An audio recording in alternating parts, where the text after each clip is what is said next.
first question to you. So, welcome to India. You've made a visit. Thank you so much for making it down here. Delighted to be here. Thank you. You spent the day and a half moving around Bangalore, in the Bangalore traffic, and working with us. The way when I compare India to some time I spent abroad, India is chaotic. But there's a beauty in the chaos. It's a beautiful chaos, if I may say so. When it comes to our meetings, either we're on time, sometimes we are on time, or we're 10 minutes late. We love to blame it on the traffic. But there is this underlying philosophy. We even have a name for it. It's called Jugaad.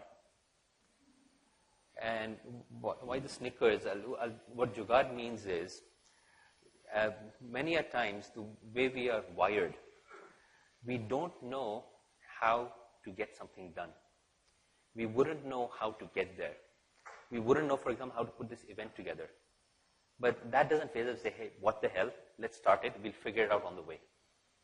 And sometimes it's work and we are spot on, and sometimes we're not and we're late, as a small example of it. Is that such a bad thing? What's your view on the Jugaad philosophy or approach? Yes. It's a bad thing? All the above. It's kind of like my advice about whether you should throw stuff away or whether you should keep it. I have two very important admonitions. When in doubt, throw it out. And when in doubt, keep it. Ultimately, it comes down to, I'll use a big word, the existential reality for you. Like, I like mess. I'm a messy guy. Ask my wife. I don't work neat. I don't cook neat. It's one mess at a time. But I found I'm most productive when I have the freedom to make a mess, when I have a freedom to be chaotic. The problem is if you're in a mess and in chaos, you don't have the freedom to do that.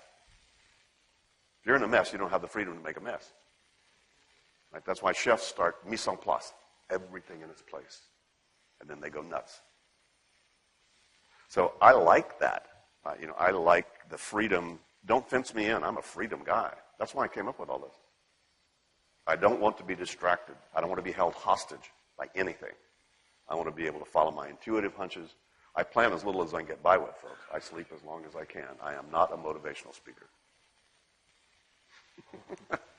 I'm the laziest guy you ever met.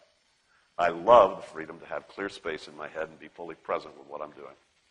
It happens to be the most productive state. So if you can stay present because of that, have more of it, or what's wrong with that? That's optimal.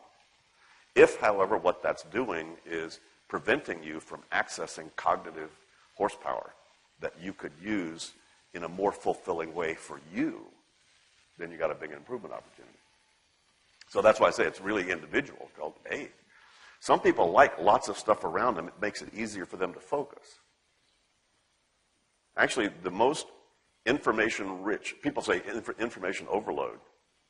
Well, come on, not information overload. The most information-rich place in the world is the most relaxing. It's nature. The reason it is so relaxing is there's so many multiple horizons for your consciousness to engage in. It's just if you really wanted to go nuts, take away all the information. It's called sensory deprivation. It's a torture. The problem is not information overload, it's potential meaning overload. See, when you're out in nature, there's snakes and berries and thunderstorms, and that's about it.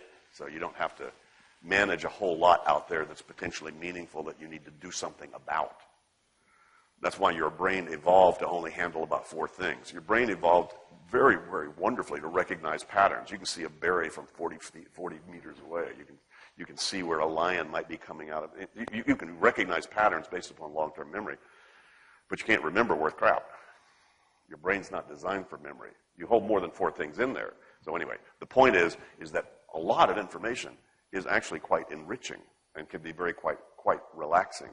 I've met people and artists and designers that like to keep a lot of stuff around them because they feel like it gives them sort of creative juice. to just see things from different angles and little toys and things like that. They just don't have any intention that they need to change any of that, or that that means something that they're not doing. As opposed to a pile of papers on your desk you know you've got to do something about that keeps yelling at you every time you look at it. Those are different things. So, it's kind of a long non-answer to your question. If you're saying, hey, let's relax, just start moving on stuff and change course if we get better data, sure. That's how you live, that's how you walk, that's how you talk, that's how you do everything. Agile programming. As a matter of fact, you probably hang yourself up if you wait to be perfect. It's one of the biggest sources of procrastination is people's perfectionism. I don't want to get started because it might not be right. You won't know right till you get started.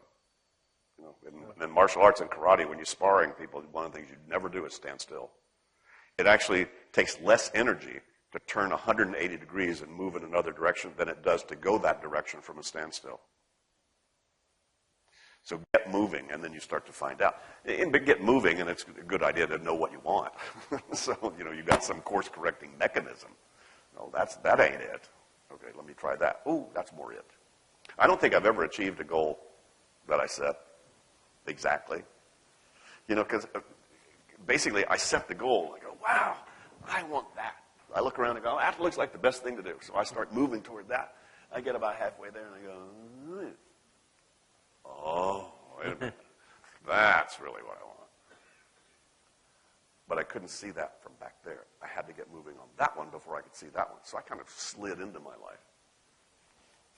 Because any goal you set now, you will be more mature tomorrow. So be careful. Don't put too much investment, in any of that stuff. So I'm very much of that nature. What's the word? Jugaad. Jugaadi? Hey. It's time to have a Jugaadi party.